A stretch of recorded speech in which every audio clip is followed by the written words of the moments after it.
영감과 아이디어가 필요할 때 아세틸콜린. 일단 해보자는 마음이 의욕을 낳는다. 의욕이 나지 않으면 일단 시작하라. 심리학자 에밀 크레펠리는 일단 어떤 일을 시작할 때 마음이 점점 고조되어 정말로 의욕이 생기는 현상을 작업 흥분이라고 불렀다. 소위 하고자 하는 마음, 의욕, 신바람 같은 말로 표현되는 상태다. 뇌 속 의욕 스위치가 켜진 상태라 할 수 있다. 무기력할 때 의욕이 생길 때까지 기다리는 사람이 많지만 그것은 잘못된 일이다. 오히려 의욕이 나지 않으니 일단 시작하자는 것이 뇌과학적으로 올바른 동기부여 방법이다. 26분 낮잠이 업무 능력 34%를 늘린다. 낮잠이 뇌와 몸의 피로회복에 효과가 있음을 다들 경험으로 알 것이다. 실제로 많은 뇌과학 연구에서 낮잠이 뇌의 효율을 크게 개선한다며 낮잠을 추천한다. 업무를 하다 지쳐서 졸음이 쏟아질 때는 커피나 음료수를 마시며 참지 말고 30분 정도 짧게 낮잠을 자는 것이 효율적이다. 뇌가 회복되어 결과적으로 업무의 질과 양도 향상된다. 그러나 낮에 60분 이상을 자면 알츠하이머 발병률이 2.6배나 높아진다는 것이다. 낮잠을 너무 길어지면 밤에 잠들지 못해 수면 리듬에 악영향을 미치기 때문이다. 시더파가 나오면 아이디어도 생성된다.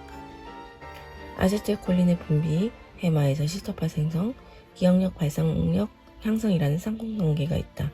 아세틸콜린을 원활하게 분비해 시더파를 낼 수 있으면 기억력이 강화되고 뛰어난 아이디어를 낼 수 있다는 말이다.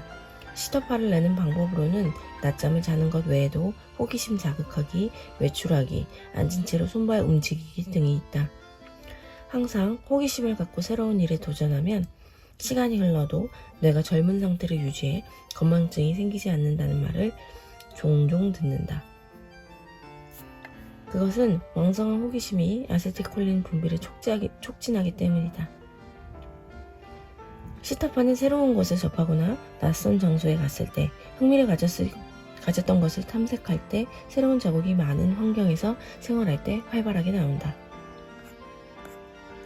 시간대에 따라 적합한 업무가 다르다. 글쓰기, 번역이나 어학 공부 등의 언어 활동, 수준이 높은 복잡한 계산, 논리적이고 냉철한 이성이 필요한 중요한 결단. 이런 일들은 오전 중 뇌의 골든타임에 더 적합하다. 또 전체를 둘러보는 일, 예를 들어 할 일 목록 작성하기나 목표 설정, 계획 쓰기 등도 좋다.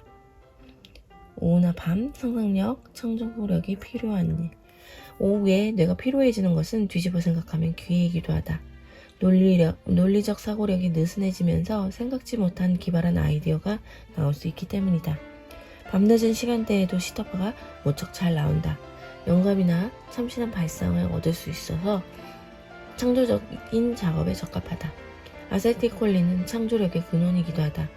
영감은 하나하나의 기억이 의식적으로 연결되는 것이 아니라 아세틸콜린의 작용에 의해 여러 기억이 무작위로 연결되었을 때 일어난다. 머리를 쓰며 아이디어를 쥐어짜서 나오는 생각은 영감이라고 할 수 없다. 잠에서 영감을 얻는 사람들의 특별한 생활습관. 수면은 얕은 렘수면과 깊은 논렘수면으로 나누는데 우리는 렘수면일 때 꿈을 꾼다. 이 렘수면일 때의 뇌파는 시더파가 주체다. 즉 아세틸콜린이 활발하게 분비되는 상태다. 렘수면에서는 아세틸콜린이 아주 우세하며 세로토닌이나 도파민 등의 아민계는 최저 수준으로 떨어진다. 기상천외 한 꿈 혹은 현실에서는 절대 있을 수 없는 꿈을 꾸는 것은 아민에 의해 논리적 속박에서 뇌가 해방된 상태이기 때문이다. 렘수면 중에 기억 정리가 이루어진다. 아침에는 깨끗했던 책상이 저녁 무렵에는 서류나 책으로 어지럽혀지는데 그것을 자는 동안 뇌가 정리를 하여 다시 깨끗하게 치우는 것이다. 이 작업의 주역이 아세틸콜린이다. 영감을 얻고 싶다면 많은 책을 읽고 정보를 입력하자. 때로는 다른 사람과의 대화나 영화, 소설 등 다른 방향에서 입력된 정보가 영감의 재료가 된다. 또 영감이 번뜩인 그 순간에 즉시 적어놓는 것도 중요하다. 영감은 신경세포의 발화에 지나지 않는다. 쉽게 말하자면 불꽃이 팍 하고 튀는 것이다. 불꽃이 터지는 그 순간에 셔터를 눌러야 불꽃 사진을 찍을 수 있듯이 뇌 속의 신경 발화는 그 순간이 지나면 소멸된다. 영감은 기억에 남지 않는다. 영감이 번뜩였다면 그 순간에 반드시 메모를 하자. 그렇지 않으면 아무리 뛰어난 발상이나 역사적인 발견도 사라져버린다. 메모를 습관화하면 여러분의 아이디어 메모에 독특한 착상, 영감이 점점 축적될 것이다. 아세틸콜린의 원료는 레시틴이다. 그래서 레시틴이 부족하면 아세틸콜린이 충분히 생성되지 않는다. 식사를 통해 레시틴을 충분히 섭취하면 아세틸콜린 활성화에도 도움이 된다. 뇌에 좋다고 하는 건강기능식품을 복용해도 혈액 뇌관문이라는 뇌의 관문에 막혀 뇌에 충분히 도달하지 않는 경우가 많다. 그러나 레시틴은 뇌 내 이행성이 높다. 그래서 식사로 섭취한 레시틴은 뇌로 잘 전달되어 아세틸콜린의 원료가 된다. 레시틴이 풍부하게 함유된 식재료는 달걀, 노른자와 대두다. 곡류, 간, 땅콩류에도 들어있다. 즉 달걀 덮밥과 두부 된장국 같은 평범한 식사를 하면 레시틴이 부족한 일은 거의 없다. 231회차 독서였습니다.